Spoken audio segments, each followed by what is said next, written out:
Hello, and welcome to Lyla's Lullabies, where we spend time exploring with Lyla, a traveler who wanders the world at her own pace, while sharing her most enriching and restorative moments with you.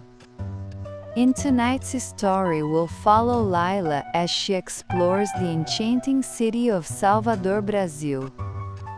There's nowhere you need to be, nothing you need to remember.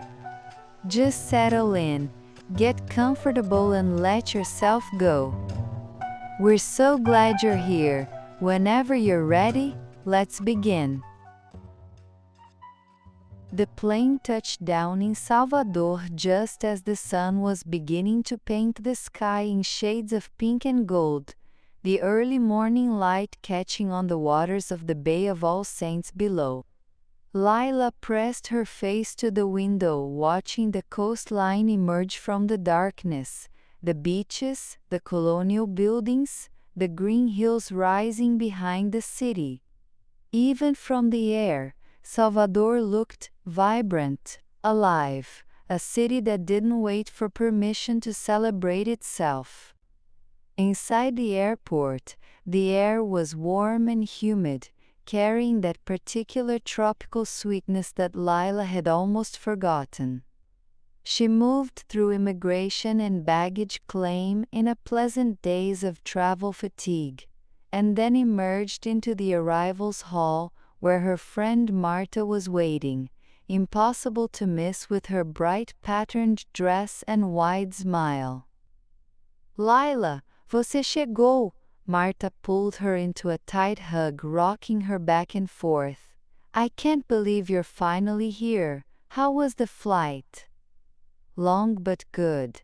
I actually slept a bit. It's so good to see you, Marta." "Come on, let's get out of here. The car is just outside and Salvador is waiting." They walked out into the morning, the sun now fully up and already warm, despite the early hour. Marta's car was parked nearby, and they loaded Lyla's bag before setting off toward the city.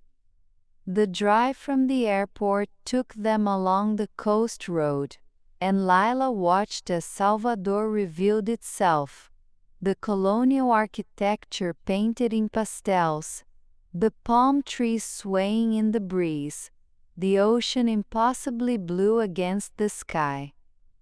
"On the flight I was thinking of our time in Paris together," Lyla said, remembering the language school where they'd met and struggled through French grammar together, bonding over their mutual confusion and late-night study sessions.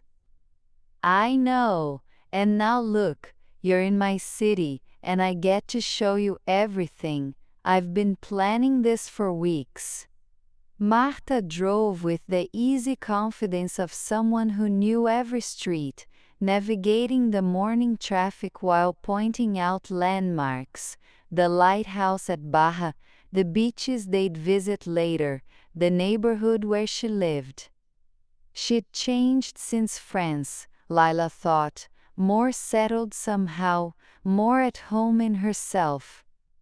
They parked near the Pelourinho, the historic center of Salvador, and stepped out into a neighborhood that seemed frozen in time but very much alive.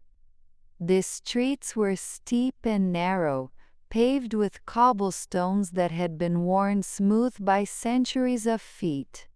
The buildings were colonial era, painted in brilliant colors, Ode, quar and blue and pink and green, with ornate doors and shuttered windows, many decorated with azulejo tiles. "This is the heart of Salvador," Marta said as they began to walk.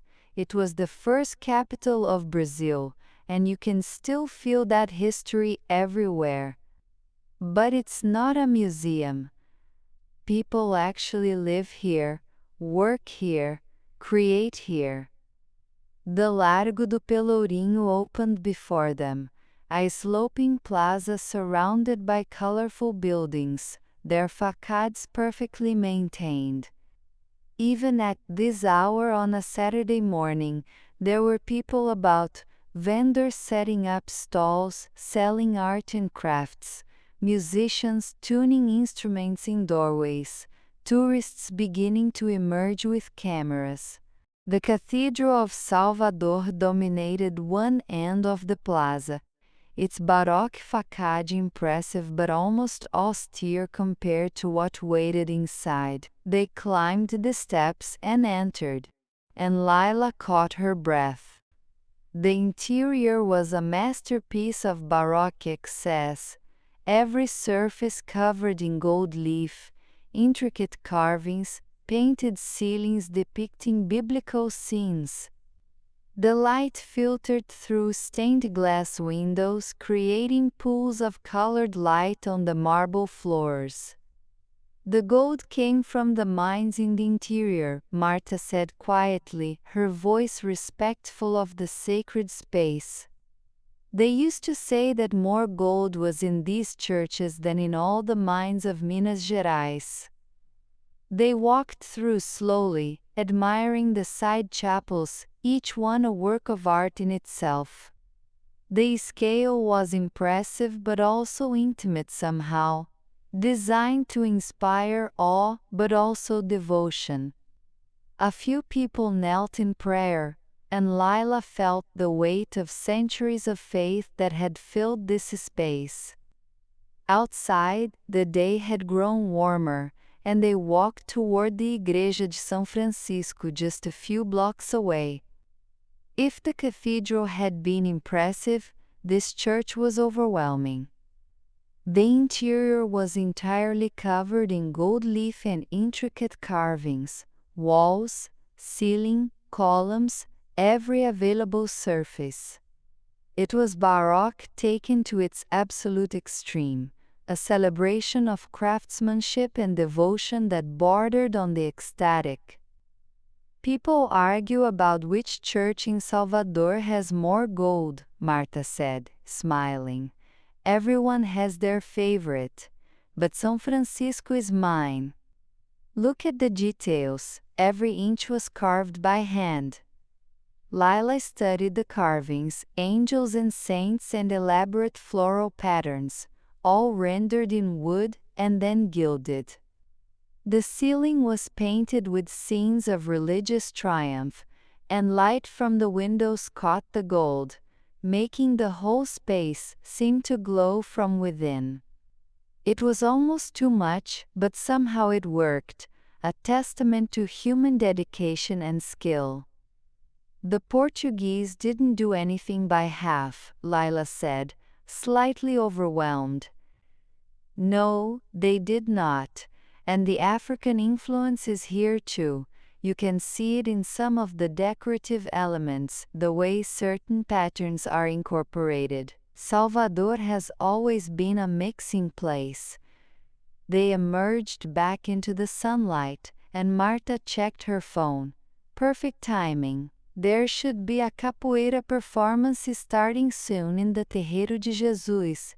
It's a weekly thing on Saturdays. You'll love it. They walked to the Terreiro de Jesus, a large plaza in front of another church, where a crowd was already gathering in a circle. In the center, two men were warming up, stretching and moving in fluid, dance-like motions.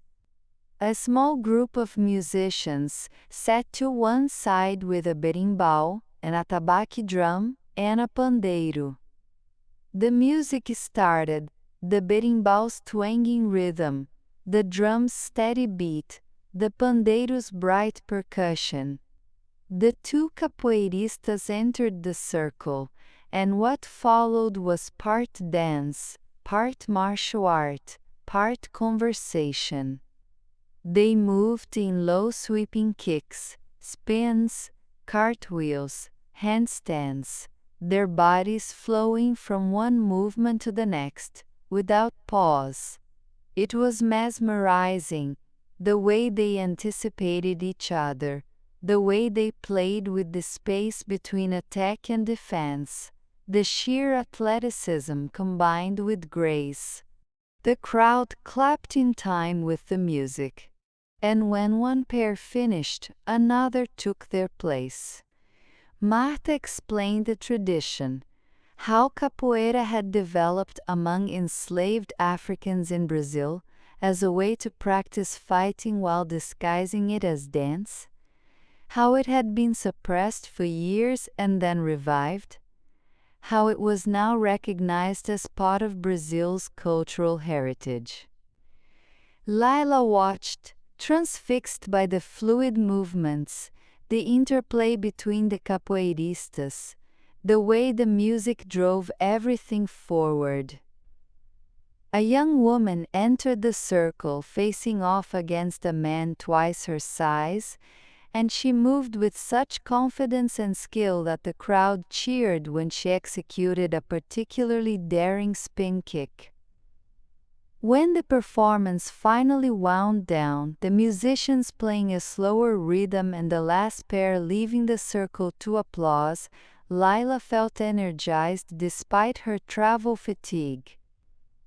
There was something about the energy of Salvador, the way it celebrated life and movement and music, that was impossible not to absorb. "Ready to see the view?" Marta asked. "The elevador Lacerda is just down the hill." They walked through the narrow streets, descending toward the lower city, and soon the elevador Lacerda appeared, an Art Deco tower that housed the famous public elevator connecting the upper and lower parts of Salvador.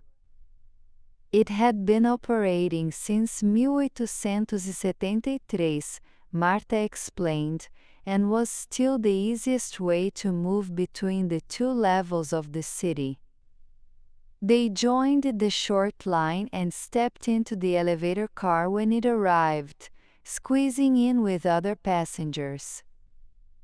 The ride took less than a minute, and then they emerged at the top into brilliant sunshine and a view that stretched across the bay. The water sparkling blue and green, boats dotting the surface, the coastline curving away into the distance. "There's the Mercado Modelo," Marta said, pointing to a large building near the waterfront. "Let's go see what they have today." The Mercado Modelo was housed in a former customs house, a sturdy stone building that now served as a market selling crafts, souvenirs and local goods. Inside it was a maze of stalls, each one bursting with color: paintings, sculptures, musical instruments, clothing, jewelry. The vendors called out greetings as they passed, their voices friendly and hopeful.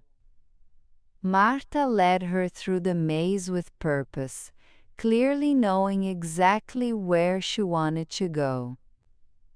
They stopped at a stall selling cangas, the traditional Brazilian beach wraps in vibrant prints and patterns. The woman running the stall greeted Marta warmly, and they chatted in rapid Portuguese while Lyla browsed the selections. "Lyla, você tem que experimentar esta," Marta said, pulling out a canga in shades of blue and turquoise with a geometric pattern. "This color is perfect for you." Lyla held it up, and the fabric was light and soft. "The color is indeed beautiful." She bought it along with another, in warm oranges and reds, unable to resist the brightness of them. The next stop was Marta's favorite jewelry stall, run by an elderly man who made pieces using semi-precious stones from Brazil. His work was delicate and distinctive, silver settings holding stones in every color imaginable. Marta tried on a pair of earrings with green tourmaline, holding them up to the light to admire how they caught the sun. "Estas são lindas," she said to the jeweler, who beamed with pride. Pra você, minha filha, sempre o melhor, he replied, wrapping them carefully when she decided to buy them. Lyla chose a simple necklace with a blue stone, the color reminding her of the bay they'd seen from the elevator. The jeweler insisted on giving her a discount when he learned she was visiting from abroad, waving away her protests and pressing a small wrapped candy into her hand along with the necklace. They wandered through more of the market, stopping occasionally when something caught their eye: hand-painted ceramics, woven baskets, bottles of cachaça with fruit steeping inside. The energy was festive without being overwhelming, people browsing and chatting and bargaining in that gentle way that suggested everyone was in on the game. Outside, the sun was high and hot, and Marta suggested lunch. They walked to a restaurant she knew nearby, a simple place with tables overlooking the water. The menu featured Bahian specialties, and Marta ordered for them both. Moqueca, the traditional fish stew, cooked in coconut milk with dende oil, served with rice and farofa. The moqueca arrived in a clay pot, still bubbling, the steam carrying the scent of cilantro and coconut and the sea. The fish was tender and flaky, the sauce rich and flavorful with a slight heat from the peppers. They ate slowly, using the rice to soak up the sauce, the farofa adding a toasted nutty texture. "This is one of my favorite dishes," Marta said between bites. "It tastes like home, like Salvador. You can't really make it properly anywhere else. You need the right fish, the right dende oil, the right spirit." "I can see why. It's incredible." They finished with fresh fruit, mango and passion fruit, sweet and tart and perfectly ripe. The restaurant had a lazy, afternoon feel, other diners lingering over meals, no one in a rush. Through the windows they could see the bay, boats moving slowly across the water, the sun glinting off the waves. "Beach time," Marta suggested when they'd settled the bill. "We can go to Bar. It's where I usually go on weekends. Good swimming, and we can watch the sunset from there." They drove to Bar, the lighthouse visible long before they arrived, its black and white stripes distinctive against the blue sky. The beach was already busy with families and couples, vendors selling coconuts and acai, surfers catching small waves. Marta found a spot to park, and they made their way down to the sand. The beach was beautiful, golden sand, clear water, the lighthouse keeping watch from its rocky promontory. They found a spot to spread out their new cangas, and Lyla immediately felt the tension of travel beginning to melt away. The sun was warm but not brutal, tempered by the breeze of the ocean, and the sound of waves was hypnotic. "I'm going in," Marta announced, pulling off her dress to reveal the swimsuit underneath. "Come on, the water's perfect." Lyla followed, and Marta was right. The water was bath water, warm, clear enough to see her feet on the sandy bottom. They waded out until they could swim, and then they floated, letting the gentle waves lift and lower them, the salt water buoyant and refreshing. They stayed in the water for a while, swimming and floating, and occasionally diving under when a larger wave came. Other swimmers were nearby, and the atmosphere was relaxed and communal. Strangers smiled at each other, children played without supervision, vendors waded through the shallows selling beer and snacks. Back on the beach, they dried off in the sun, and Lyla found herself drifting into that pleasant state between waking and sleeping, the sounds of the beach creating a soothing background, voices and music and waves and wind. Marta was beside her, reading something on her phone, occasionally commenting on something amusing she'd seen. As the afternoon lengthened, more people arrived for the sunset. Families sat up with coolers and portable speakers. Groups of friends gathered with drinks. Couples walked hand in hand along the waterline.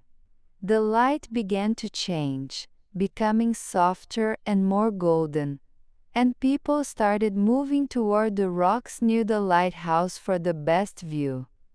Marta and Lyla gathered their things and joined the migration, finding a spot on the rocks where they could see the western horizon. The sun was descending slowly, painting the sky in layers, gold near the horizon, then orange, then pink, then purple higher up. The clouds caught fire with color, and the ocean reflected it all back, becoming a mirror for the sunset. People grew quieter as the sun approached the horizon, and when it finally touched the water, someone started clapping, and others joined in, applauding the day's end as if it were a performance. It was a Salvador tradition, Marta explained, thanking the sun for the day. As the last sliver of sun disappeared and the sky shifted into twilight, the energy on the beach changed again. People began packing up or moving toward the restaurants and bars that lined the beachfront. The evening was just beginning. "Ready for Rio Vermelho?" Marta asked. "There's a place there I love, great food, live music on Saturday nights, very local vibe." They drove to Rio Vermelho as the darkness settled in completely, the neighborhood coming alive with lights and music. The streets were busy with people, bars and restaurants spilling out onto sidewalks, the sound of samba and MPB floating from various directions. The restaurant Marta chose was small and unassuming from the outside, but inside it was warm and full. Tables packed with people talking and laughing, the kitchen visible through an open window where cooks worked over hot stoves. A small stage in the corner held 3 musicians, guitar, cavaquinho, and percussion, playing soft bossa nova as people arrived. They were seated at a table near the window, and a server brought them menus and glasses of water with lime. Marta ordered them caipirinhas, the national cocktail made with cachaça, lime and sugar, and they arrived perfectly balanced, tart and sweet and strong. For dinner they kept it light since they'd eaten such a substantial lunch. They shared acarajé, the traditional street food of Salvador, black-eyed pea fritters, split and filled with vatapá, caruru and shrimp. They were rich and flavorful, the fritter crispy outside and soft inside, the fillings spicy and complex with the flavors of dendê oil, coconut milk, and ground cashews. They also ordered a salad with hearts of palm and avocado, light and refreshing, and some pão de queijo, the addictive cheese bread that Lyla could have eaten by the dozen. As they ate, the music shifted.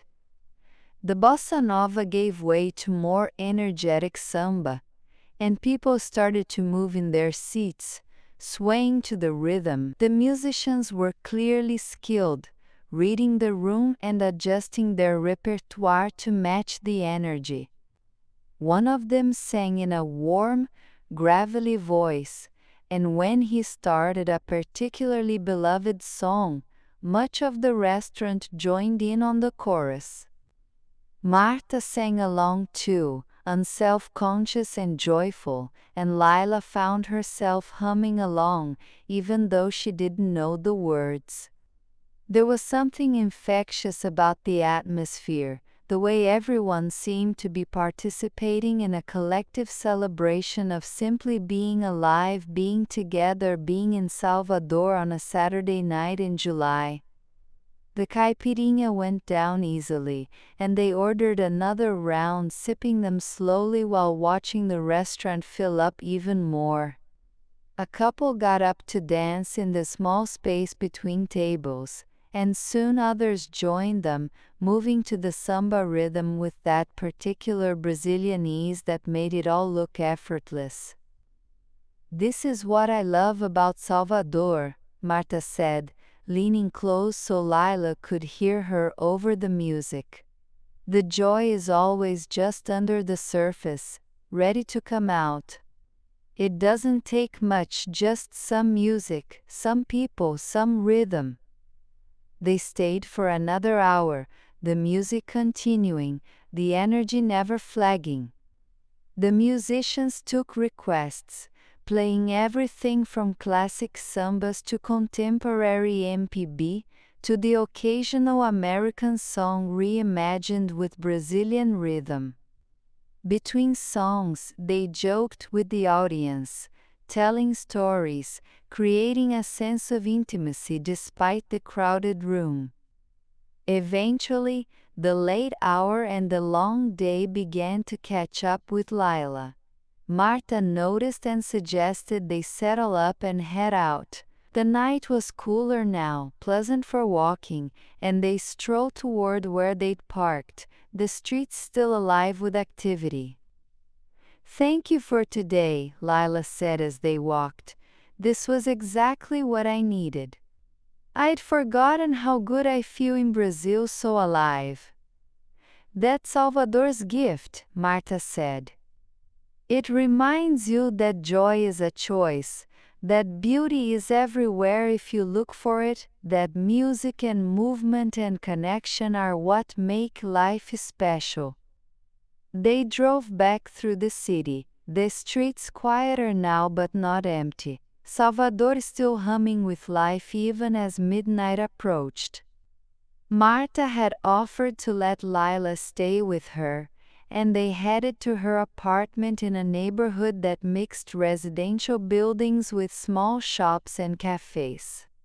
The apartment was on the third floor, small but comfortable, with windows that opened to let in the night breeze. Marta showed Lyla to the guest room, which was simply furnished but welcoming, with a fan slowly turning overhead and clean sheets on the bed. "Bathrooms there, towels are in the cabinet, help yourself to anything you need," Marta said. "And tomorrow, well, actually today is Sunday. We can sleep in, have a long breakfast, maybe go to the beach again if you want. No schedule, no agenda, just more Salvador." "That sounds perfect." They said goodnight, and Marta disappeared into her own room.